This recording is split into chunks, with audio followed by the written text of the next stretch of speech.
Welcome to Somehow I Marriage. I am Noelle. And I am David. You can clap again.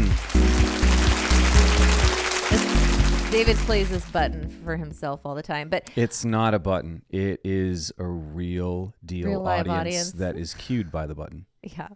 Anyway, our sponsor for this week's episode is Peace and Good Co. Peace and Good Co. has an Etsy shop, and they do Catholic embroidery. They have DIY scapulars, so you can stitch your own scapular. I like it. And they have mugs, and they're actually going to send us something from their shop, but we didn't have it in time as we're recording this show, but when we get it, I will show it on our video podcast so you can see. So Go check out Peace and Good Co. at their Etsy shop. I look forward to receiving that product, just like I look forward to receiving the things that you have ordered on Amazon that I mistakenly think are for me. Yeah, remember when you told me that I order a bunch of useless things on Amazon, and then we went through our orders, and the useless things on that order record were actually yours. I put a lot of thought into those useless things, I'll have you know. Yeah, well, because we were arguing about who spends the most wasteful money. I don't know if Is there such thing as wasteful money? Who wastes I'd like more some money? Wasteful money. Which one of us wastes more money? And I'm some like, dishonest mammon. well, so here's the thing. So while I do spend more, I am very, I spend things on the household. You know, I don't usually buy a lot of things for myself. You, on the other hand, have a miniature crossbow sitting in front of you. Which is awesome, and for the rest of the household, because I can shoot toothpicks. It shoots out toothpicks, but I don't shoot other toothpicks with it. That's like it's like shooting an arrow into an arrow. Like, who does that? A really good shot. That's who does that. But no, this is for not only self-defense, but to teach our children. Well, it only shoots small toothpicks, so obviously I can only share I can only save myself. It doesn't shoot. I don't know. Can you get through TSA with something like that? I don't think so. Probably not. I was never trying to be a terrorist. I've always frowned upon such things. Very good. Very good. Yes, as I'm sure the rest of our viewers, they frown upon such things. Yes, we do. They do. I don't know. Probably. Okay. Anyway, I'm a little sick. I'm a little under the weather. What's wrong with you? Oh, what isn't wrong? Do you feel that you deserve a day off?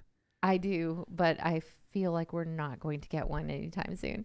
But one thing so this has been a really crazy week. So just to share with our audience, we were unable to record an episode last week because of a family emergency. And that is, David's dad has cancer, and he needed to go down to Texas to help his mom with a medical emergency, and maybe going back down. So things are still a little up in the air right now. We'd appreciate just a lot of prayers for that situation. In the meantime, I held the fort here. So things were clean. Kids were healthy and educated. And I think I did a pretty good job without you, actually, to be honest. I think it was relative health. There was some episodes. As soon as you walked in the door, the you-know-what hit the fan, and all of a sudden everybody had a cold bug. Sick from fan sickness. Yeah, it was a little crazy. Yeah. So you were down in Texas, and it was really beautiful to see just how your parents stick together during this difficult time. Yeah. It's as you said, it's a difficult situation. My parents live far out, away from, people, but sometimes the people that they live furthest from are the people that they need, which is, the ambulance. Family. I was going to say yes, family at some point. An ambulance. So I really should live close to an ambulance. Well, they'll come to you these days. Before, not so much. Same story, different ending. Wow. But yeah, so it was a difficult time. But going down with them, my dad was in the hospital for a week, an entire week, with this infection, and that was difficult, and my mom is, trying to sort things out, and I'm trying to be there and sleep on a little mini hospital chair, and that was like 3 nights in a row sleeping on a hospital chair. That you don't do that at the age of 40, which I am. So yeah, that was. Yeah, stop buying crossbows and we can start paying for your chiropractic care, please. This is my second crossbow. My first crossbow you bought me, and that was life size. This one is miniature. So I'm gonna Goldilocks this thing and buy one more that'll be in between. It'll be kind of like a medium crossbow. Okay. That's just right. Gosh. I love that story. It's impacted my life. Okay, so I was down there, and yeah, now I'm back. Just keep him in your prayers, my dad. And but one interesting thing that happened, actually it's two interesting things, but it has to do with nurses. Well, all right, let's say the title of our episode to set the story up, because we haven't even said that yet. And we usually do that. I know. Yes. Whoopsies. Oopsies. Yeah. Whoopsies and oopsies. So mixed together sound oopsie whoopsies. Okay. I sound like I'm playing with a baby right now. Oopsie whoopsies. Wow. And the mom takes her child back and runs away. Okay. So I would like to say the name of the show. Is that okay? Yeah, Is that okay? Please Can I do that? I've Thank you. Okay. Thanks. hoping you would. The title of today's show is Find a Wife Whose Cooking is Slightly Worse Than Hospital Food. Mm-hmm. Yeah. David calls me. How is your cooking? Wait. How would you describe your cooking? Do you think it's good? I think it's at least good enough for hospital food. I really do. But that's not the title of the show. Slightly worse. That's because than hospital food. So, I feel like I found someone whose food is slightly worse. So David calls me on the phone and he says, my dad is really having a hard time with this hospital food because he's so used to my mom's amazing cooking. He goes, but I, on the other hand, am quite enjoying the hospital food. Because I have such low expectations.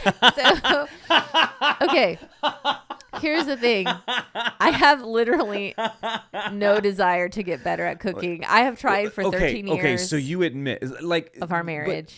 How would you describe your cooking in your own words? I am not saying anything. Adequate. Does that mean edible? That means it will fulfill all of your nutritional needs, and it will probably be a surprise, whatever I cook that night. Each and every time. Because I don't know what I know how to cook, so I cook something random based on whatever ingredients that I bought were on sale. I'm a bad planner when it comes to that. I love saving money. I hate cooking. So I cook with whatever was on sale, and it's usually and you sail with whatever's on cook. I don't know. I just quit. Here's the thing. Great. Thanks for quitting. You Thanks for not even trying. Okay. I mean, I don't really know what to say because it doesn't hurt my feelings because I literally don't care. But we have a friend who Maybe said... you should care. You should put a little bit of effort into it. Okay. Whoa, Mr. Pizza Eggs. David is the guy who cooks pizza into eggs. No. Yes, I recycle. Yeah, but you got to give a little bit more. I recycled the pizza. Gross. Yesterday's pizza, I chopped it up into little bits and put it in with the scrambled eggs. That's what I said. That's disgusting. Well, yeah, but spaghetti pizza ramen. Eggs. Spaghetti. Don't even go there. Spaghetti ramen. Everyone, I got a lot of compliments that night. So our poor children, just, but we, chicken and vegetables, that's easy. We do that a lot. We do tacos. We do that. The tacos are just like meat, cheese, tortilla. Yeah, that's what a taco is. Yeah, but you got to have the... What? Find a wife who calls you an idiot. Just because you're half... you're half Mexican. We talk about you're that all the half time. Mexican. You know more about tacos than I do. I am half Puerto Rican. I know more about rice and beans than you do. Okay, fine, fair. So anyways, you were enjoying the hospital moving food. right along from the stereotypes. I'm just like, it's so funny because people are like, oh, Noelle, or they try to give me advice or something like that. And I'm like, I have given up. I will make something adequate that fulfills all of our nutritional needs. And some nights we'll order pizza. And that's basically it. And some nights she'll just hook us up to IVs. I have freed myself from the expectation that I have to be able to be a great cook. Thank you. God has delivered me from that expectation. He needs to deliver you from that expectation that I'll be a good cook. Sometimes you just check out being Martha and you develop being Mary. You know, like Mary and Martha in Scripture. You when it comes to cooking, you have chosen the best part, and as a result, the rest of us get the worst part. No. Okay. No. When I cook, I very, very honestly acknowledge my limitations. You, on the other hand, whatever you cook, you truly believe in your heart that it is the most delicious thing that's ever been created. Like the time you made spaghetti and you mixed a jar of pesto in there. And you're like, oh my gosh, this is the best spaghetti I've ever had. Oh my gosh, it's amazing. I got I exceeded the amount of exceeding compliments that I got. From yourself. Which were exceedingly. From himself. No, the rest of the family, I take them into account. But it counts first what I think. Because I'm the youngest. So how was the hospital? So going back, I just needed you to say that. It was important. It was therapeutic for me to hear. Anyway, so back to the hospital food. Let's see. What did I order that was absolutely not as bad as I thought it would be? And that was the pizza. I ordered a pepperoni pizza from the hospital, room service. Is that what they call it? Or the kitchen? I don't know. This is my kitchen. I don't know. Okay. They said they'd whip it right up. All right. It came up to the room. I took the first bite and it exceeded my expectations because I have had some really bad pizza, and honestly, I did not. No. Well, no. You've had the crust did not rise. I did not. No. Or it was maybe the crust isn't supposed to rise. I'm sick. You got to be nice to me now. Yeah, you're right. All right. Here we go. It wasn't your cooking that did it to you, was it? Wow. We had pizza tonight. It wasn't my cooking. I'm like, wait a second. Was it my cooking? That. No, it wasn't. Sick. Okay, so I don't know where I've had the worst pizza, but let's see. Hotels have really bad pizza, and Costco. Shout out to Costco for the worst pizza ever. But cheap though. Yes, it's cheap, but so this pizza at this hospital was better than a hotel Costco. And I remember it was like my fifth bite into it, and I realized I'm actually enjoying this. I will finish this thing, which was striking to me. And I think the reason why I enjoyed it was because my expectations of it were so low that compared to my dad, his expectations, like what he has to compare to, my mom's great at cooking. All right. She gets exceedingly she exceeds the compliments that she should get in her quota of compliments.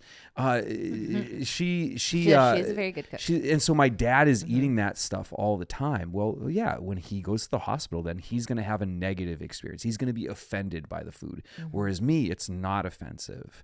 And I think that I have such low expectations that have been brought on by our marriage. That's what it is. Okay. Our next episode will focus on cleaning. Find a husband who will learn to put his laundry in the hamper. That's going to be the next episode.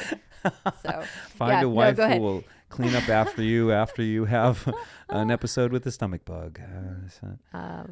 In that incident, I told you to clean up after yourself. True story.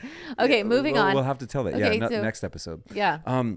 So yeah, that was expectations versus reality, right? Yeah. There. Well, and that's so I'm kind of bridging into that a little bit, like your expectation from your spouse when we promise sickness and in health is that you're going to be there. But then the reality is, wow, this is really hard. These are really hard circumstances. This requires a lot of sacrifice and suffering. And that's why I think there's so much of this culture of suffering is inconvenient. Suffering is unnecessary. You shouldn't have to suffer. There's no purpose for suffering. There's no seeing it refine your love. Like I saw my dad and my mom when my mom had her car accident. I saw him like step up to the plate during that time, like really go all in for her. And it was just, they changed, and they made it through on the other side of that, but with a lot of sacrifice and pain and suffering, but coming out on the other side and learning a higher level of giving to your spouse. And your parents are going through that, but then you had a conversation with the nurse about this aspect of suffering. Oh, and like, yeah, the nurses. That was weird. Me liking hospital food was weird, but the nurses that were caring for my dad, the first one, see, this is great. Like, the hospital is in Texas. We live in Oklahoma, and I'm not going to name any names. So like, this is great. Like, let's talk about what happened.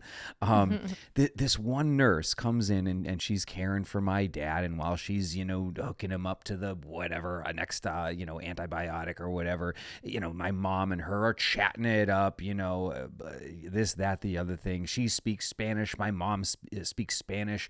They're all, going at it, talking, and my dad and I are sitting there like, Trump supporters, and we're like, can you just speak English or something like that? Oh my gosh.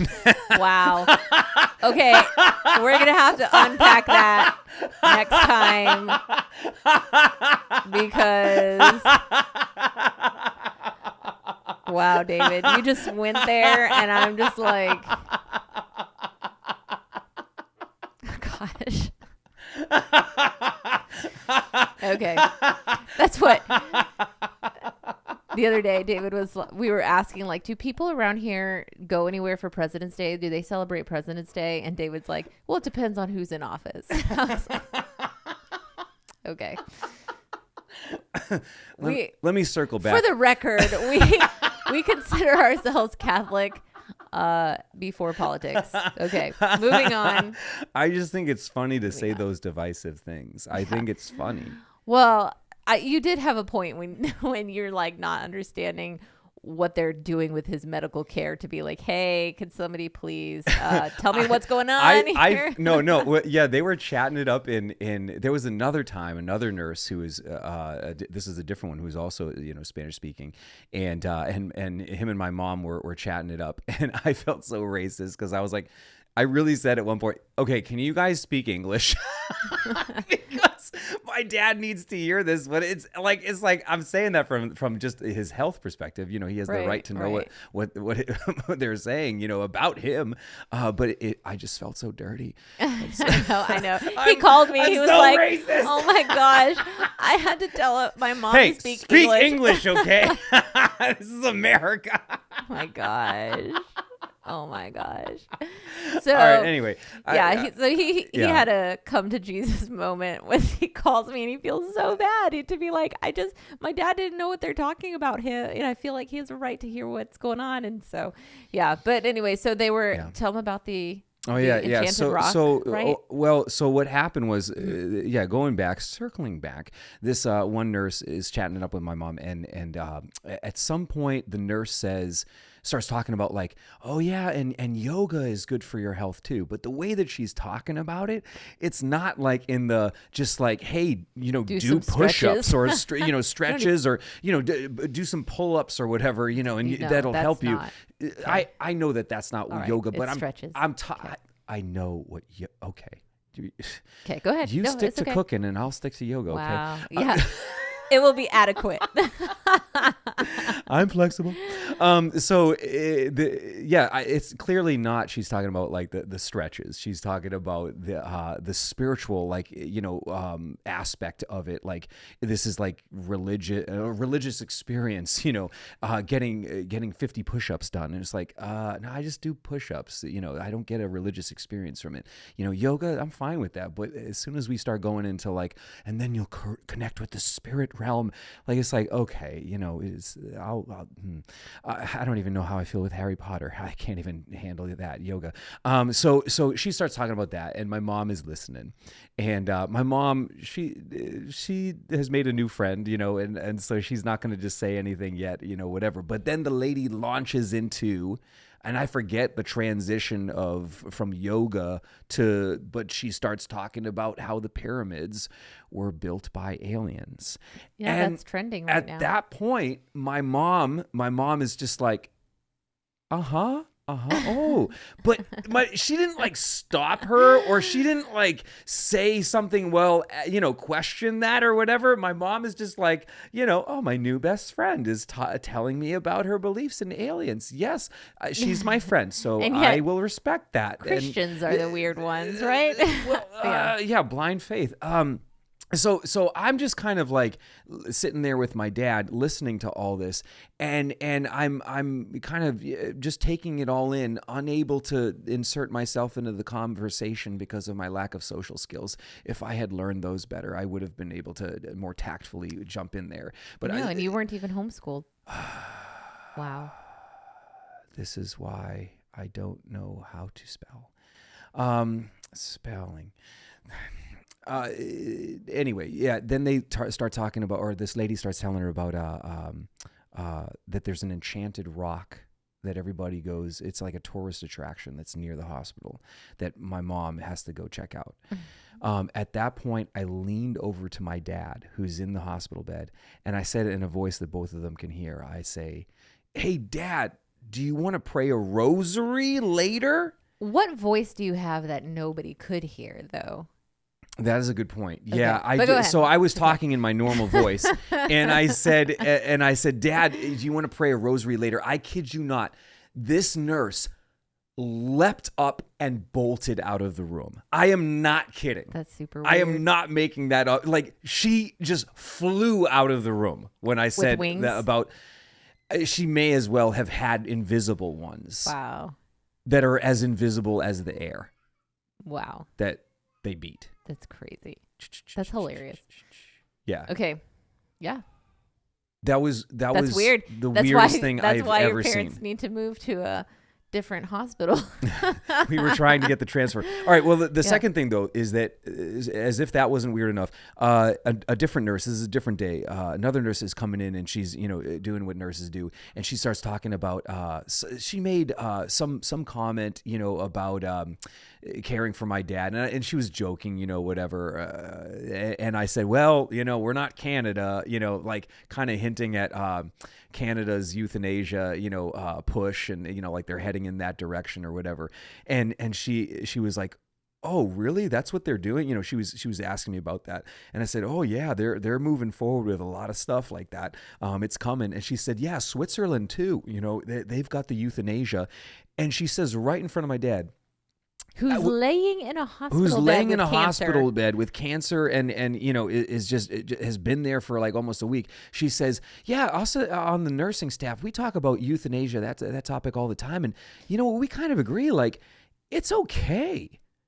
And my dad and I, we're just like, okay, I'm going to have to say something about this a little bit more than the rosary. Oh my goodness. And so we start talking about it, and she says, "Yeah, I mean, come on. Like, we see all the time as nurses, like these patients that their families have just, there's nobody there for them.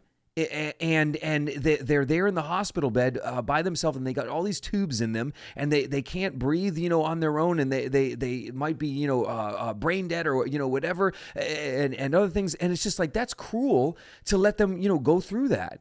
And I said a very Christopher West thing. And I said, "Yeah, but there's a difference, ma'am, between letting grandma die naturally and killing her, murdering her, and gassing her." Right. Because that's what they do. They got these like mobile gassing units in some of these countries. Yeah. Yeah. Well, that's the thing. The church says that extraordinary means of what is it, like life-sustaining treatment is not required by the church. So like if you don't have to be on a breathing machine. That's not required by the church. That if you can't breathe on your own, your body is trying to die. Like, we shouldn't so much avoid death that we keep people in a permanent vegetative state. However, allowing somebody to die naturally is so different than putting a pillow over their face, Which you haven't tried to do that to me. I've never done that. I've done that to you. Number like one, jokingly, how dare you? Like just playing around. Yeah, no, you haven't. I did it on purpose, like seriously. I mean, So, I don't remember okay. this. Oh my gosh. I stink at cleaning and I no. stink at killing. Yeah. If there was a joke to make about Wow. killing, I just made it. David. It's not. David, like his humor. Now I feel bad. Is at now this I feel line, dirty. and then, I feel dirty. And then it just keeps crossing the line. You're like, well, actually, you know what? For David's 40th birthday, side note, for David's 40th birthday, I asked people to write in, you know, their memories of you or whatever. And it was clear from like several entries that you made a terrible first impression. You're a lifelong friend who makes terrible first impressions. A few of them were like, the first time I met David, he made me cry. And now we're best friends. Like, so I got out all the pain yeah. that you'd experienced in our relationship right from well, the get-go. But that, you know, going back to what this nurse is saying about like people being lonely in the hospital, like yes, that family has failed this person in some way. That family who's abandoned this person in the hospital, they failed them. But also, we recognize as the body of Christ that even the nurse, even the doctor, even the janitorial staff have a responsibility to love this person. You know, like your responsibility to a person isn't just to plug in their IV. As part of the human family, your responsibility for this person is to love them and see their dignity and care for them in the limited capacity that you are able to, in your role of service. Sure. You know? Sure. Yeah, and going back to what you were saying, yeah, you can't just do this for the paycheck. Like, you know, we're human beings. Like, act like it. Treat people like human beings and yourself as well, and you deserve that. But going back to what you were saying about pulling the plug, what I realized being in a hospital, just being there, I'm not like checked in myself. I'm just there. When I realize is like there's this, and I don't know, this is probably not a medical term, and maybe there's a fancier term for it, but there's like a point of diminishing returns. Like it's like if, for example, like in a hospital, like if a healthy person went to a hospital and stayed there, like they lay in the bed, all day. Maybe they're not getting pumped full of medication, but you just go through the routine of what somebody would go through if they were in the hospital, lying in bed, getting checked on by the nurses, getting woken up, whatever, not knowing when you're going to be able to leave, like all that stuff. I think eventually, strongly, I really believe this. I think your health would start to deteriorate. Like being in a hospital, you can actually bring down your health. Like the idea is to get you out of the hospital and back into your everyday life. And if the care that you are receiving at the hospital, like somebody whose health is just really like their organs are, for example, like somebody whose organs are shutting down or whatever, it's that point of diminishing returns where you've given them all the care that you can possibly give them, that medical science is able to provide, and their health is still declining. That's a point of diminishing return where that's where you would say somebody is naturally dying. Like their life is taking its course that everyone's life naturally does. You start at birth and you end in death. And no matter what you do, it's that point where no matter what we do medical care wise, it's not going to get better. Mm-hmm. So it's okay to pull the plug. That's not murder. We've reached the point of diminishing return. Their life is, run its course. Yeah. But that's also, so like ordinary means of life sustaining treatment would be things like food, things that you can't get on your own, so we have to provide ordinary means. But I think love, affection, and care are not extraordinary means. And I think our society too often sees human beings in terms of numbers, in terms of drains on systems, in terms of, sure. Their own diminishing returns. Well, it's costing us more to keep this person alive and they don't have anybody to take care of them. So let's go ahead and, euthanize as a medical procedure. And it's like, loving somebody and caring for them and sacrificing for them is not should not be an extraordinary means of care. But too often I feel like our society feels that it is. Yeah, and I'm not saying that these nurses were bad. I'm just saying that they were weirdos. And you're just ready to get out of it. Your dad, after that conversation, wasn't he like, we got to get out of here? So going back to the conversation, I'm talking about euthanasia and the ethics of that, and she's agreeing, like, and what I'm saying, like, and she doesn't realize I'm Catholic at that point, and at any point, like, I didn't do a good job of evangelizing. It wasn't my best form. I've had better luck at a Detroit Tigers game. So I was telling her about kind of the Christopher West thing, and then she said something that like, well, you realize that, once we're brain dead, we're gone. Implying like all we are our minds. I think that that's another thing too that's popular in the medical science with a lot of people, is that like all you are as a human person, like everything just relies on like you're just your brain basically. Like you could exist with a take your brain out of your body, Frankenstein it, and put it in another one, you'd be fine. That'd still be you. And the opposite is true. Like, and actually, I think this is Jason Everett that says this, is like that's easy to disprove, or just provide evidence for otherwise. Like that the human person is more than just one part of your, in this case your brain. Like you are more than that. Your body, soul, mind, heart. Like your deepest desires. You're even like your relationships. You can't exist without the family. You come from a family. You're going to a family, God's family. And so it's like, and you know this because you can see, Jason never says this, is like if somebody jams your finger in a door and you say, you hurt me, no one would ever say to you like, no, I didn't hurt you, I hurt your finger. Like we are not just like a part. It's everything. And we were talking about like the body positivity movements, particularly fat positivity, and I think that movement almost gets there of like, this is me. This is me.